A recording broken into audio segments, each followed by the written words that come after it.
नमस्कार बच्चों, मैं Raju Rana Saint Mary Convent School के यूट्यूब चैनल पर आपका हार्दिक स्वागत करता हूं। बच्चों कैसे हो? उम्मीद करता हूं बच्चे अच्छे होंगे। मैं भी बहुत अच्छा हूं बच्चों। और बच्चों आज हम आपको पढ़ाने के लिए जा रहे हैं, वो हमारा चैप्टर नंबर 10 है, 8th क्लास का बच्चों।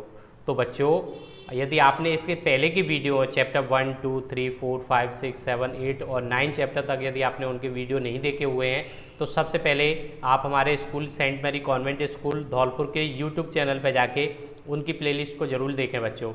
तो बच्चों स्टार्ट करते हैं हम लोग इस चैप्टर को। बच्चों कामचोर है चैप्टर है ना।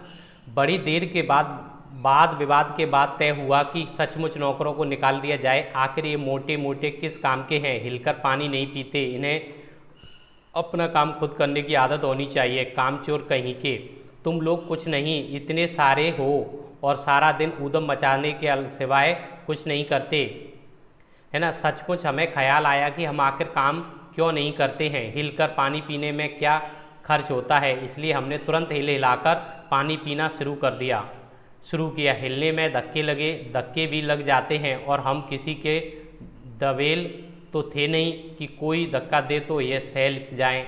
लीजिए पानी में मटके के ही पास घमासान युद्ध हो गया, है ना बच्चों। तो देखो बच्चों इस चैप्टर के अंदर ये बताया है कि कामचोर हैं जो कुछ लोग हैं, इनमें क्या है, जैसे वाद विवाद के बाद यह तय कर लिया गया कि आज से इस घर में जितने भी नौकर हैं उन सबको छुट्टी पे भेज दिया जाएगा। क्योंकि तुम मोटे ताजे हो रहे हो, हिलकर कुछ भी काम नहीं करते हो। तो उन्होंने सोचा कि हम लोग वास्तव में ही कोई काम नहीं करते हैं, तो हिल हिला के पानी पीने का हो गया। और पानी पीने में धक्का मुक्की भी होगी, और धक्का मुक्की होगी, एक साथ सब पानी पीने लगे तो धक्का मुक्की भी होने लगी। और धक्का मुक्की कहाँ पर हो गई? मटका रखा था वहीं पर हो गई। तो बच्चों मटका फूटना ही है, वो तो पक्का ही है ना। घमासान युद्ध होने लग गया। सुरैया उधर लुढ़की, मटके इधर गए, कपड़े भींगे सो अलग, है ना बच्चों। देखो फिर युद्ध हुआ वहीं पर मटके के पास। तो फिर क्या होता है आप जानते ही बच्चों, मटका फूट गया, मटका इधर गया, गिलास कटोरी जो भी जिसमें पानी ले रहे थे वो उधर गया, और कपड़े भी भींज गए। यह भला काम करेंगे? अम्मा ने निश्चय किया। करेंगे कैसे नहीं? देखो जी, जो काम नहीं करेगा उसे रात का खाना हारगिज नहीं मिलेगा, समझे।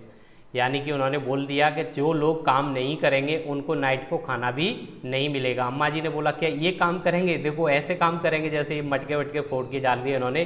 बोला कि काम नहीं करोगे तो खाना भी नहीं मिलेगा। ये लीजिए बिल्कुल शाही फरमान जारी हो गए थे। और ये शाही फरमान था जो जारी हो गया था। हम काम करने को तैयार हैं, काम बताए जाएं। हमने दुआई दी, बहुत से काम हैं जो तुम कर सकते हो। मिसाल के लिए यह दरी कितनी मैली हो रही है, आंगन में कितना कूड़ा पड़ा है, पेड़ों में पानी देना। और भाई मुफ्त तो यह काम करवाए नहीं जाएंगे, तुम सबको तनख्वाह भी मिलेगी। और उन्होंने बोला फरमान, जब शाही फरमान जारी हो गया वहाँ से, तो उन्होंने बोला कि हमें काम तो बताओ, हम तो काम करने के लिए तैयार हैं। तो हमने दुआई दी कि हमें काम तो बताओ, बहुत सारे काम है जो तुम कर सकते हो। मिसाल के रूप में दरी है, ये गंदी हो रही है, इसको आप साफ़ कर सकते हो, है ना। आंगन में कूड़ा हो रहा है, उसको उठा के फेंको। पेड़ों में पानी देने का काम है, जो पार्क है उसमें पेड़ों में पानी देने का काम भी है, ये कर सकते हो। और ये सब काम आपसे फ्री फोकट में नहीं करवाया जाएगा, इसके बदले आपको तनख्वाह भी मिलेगी, ऐसा उन्होंने भी बोला। अम्मा मियाँ ने कुछ काम बताए हैं, दूसरे कामों का हवाला भी दिया। माली तो को तनख्वाह मिलती है, अगर सब बच्चे मिलकर पानी डालोगे तो ये है, खुदा के लिए नहीं ना। बच्चों को माली बोलता है, यानी तनख्वाह सबको मिलेगी। अब्बा मियाँ ने कुछ काम बताए और दूसरे कामों का हवाला भी दिया। माली को तनख्वाह मिलती है, अगर सब बच्चे मिलकर पानी डालोगे तो ये है, खुदा के लिए नहीं, घर में बाढ़ आ जाएगी। अम्मा ने याचना की, यानी कि अब्बा ने बोला यदि तुम सब पानी डालोगे तो जो माली को तनख्वाह मिलती है वो आपको भी मिलेंगे। अम्मा बोलती है अरे ऐसा मत करवाओ, नहीं तो घर में भी बाढ़ आ जाएगी। फिर भी तनख्वाह के सपने देखते हुए हम लोग काम पर तुल गए। एक दिन फर्श दरी पर बहुत से बच्चे जुट गए और चारों ओर कोने पकड़कर झटकना शुरू किया। 2-4 ने लकड़ियों लेकर धुआंधार पिटाई शुरू कर दी।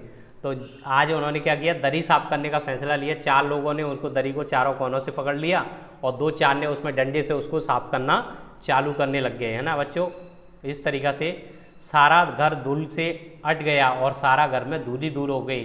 खांसते खांसते सब बेदम हो गए। सारी धूल जो दरी पर थी वो फर्श पर थी सबके सिरों में जम गई, नाकों और आँखों में घुस गई। बुरा हाल हो गया सबका। हम लोगों को तुरंत आंगन से निकाला गया। वहाँ हम लोगों ने फ़ौरन झाड़ू देने का फैसला किया और हम लोगों को वहाँ से आंगन से भगा दिया। तो हम लोगों ने फिर क्या किया, झाड़ू देने का फैसला कर दिया। जब उसकी पिटाई करने लगे दरी में से, तो उसमें दरी में जो भी मिट्टी विट्टी थी, जो रेत था ना, वो बाहर निकल के आ गया और उड़ने लग गया। वो बालों में, आँखों में, नाकों में घुसने लगा और सब लोगों को खांसी भी होने लगी। बहुत परेशान हो गए और झाड़ू लगा दिया। झाड़ू क्यों, एक थी और तनख्वाह लेने वाले उम्मीदवार बहुत थे, इसलिए क्षण भर में झाड़ू के पुर्जे उड़ गए। जितनी सीखें जिनके हाथ पड़ी हुए उतने उनसे ही उल्टे सीधे हाथ मारने लगा। अम्मा ने सिर पीट लिया और वो झाड़ू थे वो तो एक ही था और बच्चे तो बहुत सारे थे ना, तो उन्होंने फिर क्या कर लिया, सर पीटने लग गए वो लोग आपस में भी। मैंने ये भगवान ये क्या कर दिया, उन्होंने झाड़ू को खोल के जिनके हाथ में 2-2 4-4 सीखें आने लगी थी वो लगी। अम्मा ने सिर पीट लिया। भाई ने ये बुजुर्ग काम करने दें तो इंसान काम करे, है ना, काम करे। जब जरा सी बात पर टोकने लगते हैं तो बस तो चुका। ये बुजुर्ग काम करने दें तो इंसान काम करे, जरा सी बात पर टोकने लगे तो बस हो गया चुका काम। यानी कि जो बूढ़े बड़े हैं वो बार बार टोकते रहते हैं, तो बोलता है कि जरा काम, ये बूढ़े बड़े काम ही नहीं करने देते हैं। जब काम करने को होते हैं तो टोक देते हैं बीच बीच में, है ना, और टोकोगे तो काम कहाँ से होगा। असल में झाड़ू देने से पहले जरा सा पानी छिड़क लेना चाहिए था। बस ये ख्याल आते ही तुरंत दरी पर पानी छिड़का गया। एक तो वैसे ही धूल के से अटी हुई थी, पानी पड़ते ही सारी धूल कीचड़ बन गई। अब सब आंगन में ही निकाले गए। तय हुआ कि पेड़ों को पानी दिया जाए, और वो कीचड़ था, वो जो धूल थी ना, वो कीचड़ बन गई और फिर सब आंगन में निकाल दिए गए, आंगन से निकाल दिए गए और पेड़ों में पानी देना तय हुआ। बस सारे घर की बाल्टियाँ, लोटे, तसले, भगोने, पतीलियाँ लूट ली गईं। जिन्हें ये चीज़ें भी ना मिली वे डोंगे, कटोरे, गिलास भी ले भागे। अब सब लोग नल पर टूट पड़े। यहाँ भी वह घमासान मची कि क्या मजाल है जो एक बूंद पानी भी किसी के बर्तन में आ जाए, है ना।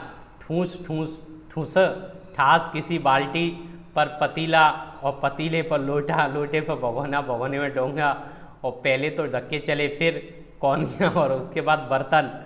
फ़ौरन बड़े भाइयों, बहनों और मामुओं और दमदार मौसियों, फूफियों की कुमुक भेजी गई। फौज मैदान में हथियार फेंककर पीठ दिखा गई। इस गींगा मुश्ती में कुछ बच्चे कीचड़ से में लथपथ हो गए, जिन्हें नहलाकर कपड़े बदलाने के लिए नौकर को वर्तमान संख्या काफ़ी नहीं थी। पास के बंगलों से नौकर आए और 4 आना प्रति बच्चा के हिसाब से निलवाए गए। हम लोग कायल हो गए कि सचमुच यह सफाई का काम अपने बस की बात नहीं है और ना पेड़ों की देखभाल हमसे हो सकती है। कम से कम मुर्गियों की बंद कर दें, तो ये सब काम हमसे नहीं होंगे। झाड़ू लगाना है और पेड़ों को पानी देना, ये सब हमारे काम के नहीं है। तो उन्होंने ये तय किया कि चलो ऐसा करते हैं, ये मुर्गियां हैं, इनको बंद करने का काम करते हैं। बस शाम ही से जो बाँस छड़ी हाथ पड़ी लेकर मुर्गियां हाँकने लगे, चल दबे दड़बे, है ना। तो वो हाँकने लगे, चल दबड़े में बंद करने के लिए। पर साहब, मुर्गियों को भी किसी ने हमारे विरुद्ध भड़का रखा था। ऊँट पटांग इधर उधर कूदने लगी। 2 मुर्गियां खीर के प्यालों में, जिन पर आया चांदी के वर्क लगा रखी थी, दौड़ती पड़ाती हुई निकल गईं। तूफान गुजरने के बाद पता चला कि प्याले खाली हैं। सारी खीर दीदी के कामदानी के दुपट्टे और ताजे धुले सिर पर लगी हुई है। एक बड़ा सा मुर्गा अम्मा के खुले हुए पानदान में कूद पड़ा और कत्थे चूने से लुथड़े हुए पंजे लेकर नानी अम्मा की सफ़ेद दूध जैसी चादर पर छापे मारता हुआ निकल गया, है ना। तो उस तरीक़ा से वो, जब मुर्गियों को भी ऐसा लगता है कि मुर्गियां जब विरोध करने लगी हैं, एक दूसरे को इनको पढ़ा दिया है, वो उल्टा सीधा भागने लगती हैं मुर्गियां, और जो उसकी खीर वगैरह रखी थी वो खीर वीर सब उल्टी हो जाती हैं, उनके सर पर पड़ जाती हैं। दादी जी के जो कामदानी के दुपट्टे थे, ताजे धुले हुए थे, है ना, और बिल्कुल मकमक सफ़ेद हो रहे थे बिल्कुल। उन पर भी वो मुर्गा पैर रख के चला जाता है कतमल के उसके चूने के लिए। तो एक मुर्गी दाल की पतीली में छपाक मारकर भागी और सीधी जाकर मोरी में इस तेज़ी से फिसली कि सारी कीचड़ मौसी के मुंह पर पड़ी, जो बैठी हुई हाथ मुंह धो रही थी। एक मुर्गी दाल के पतीले में छपाक मारकर, यानी दाल के पतीले में गिर गई वो, और सीधी जाकर मोरी में तेज़ी से भागी तो फिसल गई मोरी में, कीचड़ मौसी के मुंह पे हो गया। मुंह पर पड़ी जो बैठी हुई मुंह हाथ धो रही थी वहाँ पर। इधर सारी मुर्गियाँ बेनकेल का ऊँट बानी चारों तरफ दौड़ रही थीं, एक भी दड़वे में जाने को राजी न थी। इधर किसी को सूजी की जो भेड़ें आई हुई हैं लगे हाथों, इन्हें भी दाना खिला दिया जाए। तो बच्चों जैसे ही चिड़ी मुर्गियाँ को तो उनका इंतज़ाम नहीं हो पाया, मुर्गियों को तो वो उनके घरों में नहीं पहुँचा पाए, ठीक है ना। और एक भी मुर्गी उधर जाने के लिए तैयार नहीं, तो मुर्गियों को उन्होंने इधर उधर भगाना चालू कर दिया। जब भी किसी के मन में सूजी की जो भेड़ आई हैं ना, इनको भी हम साथ साथ में ही दाना खिला देते हैं। रात भर की भूखी भेड़ें दाने का सूप देखकर जो सबकी सब झपटी तो भाग कर जाना कठिन हो गया। मसटम पष्टम तख्तों पर चढ़ गए, यानी हालन फालन हम लोग क्या चढ़ गए, भेड़ों को देख के मटकों थकत थे उन पर चढ़ गए। पर भेड़ चाल मशहूर है, उनकी नज़र तो बस दाने के सूप पर जमी हुई थी। पलकों को फलांगती, बर्तन लुढ़काती हाथ साथ साथ चढ़ गई। थकत पर बानी दादी का दुपट्टा फैला हुआ था जिस पर गोखरी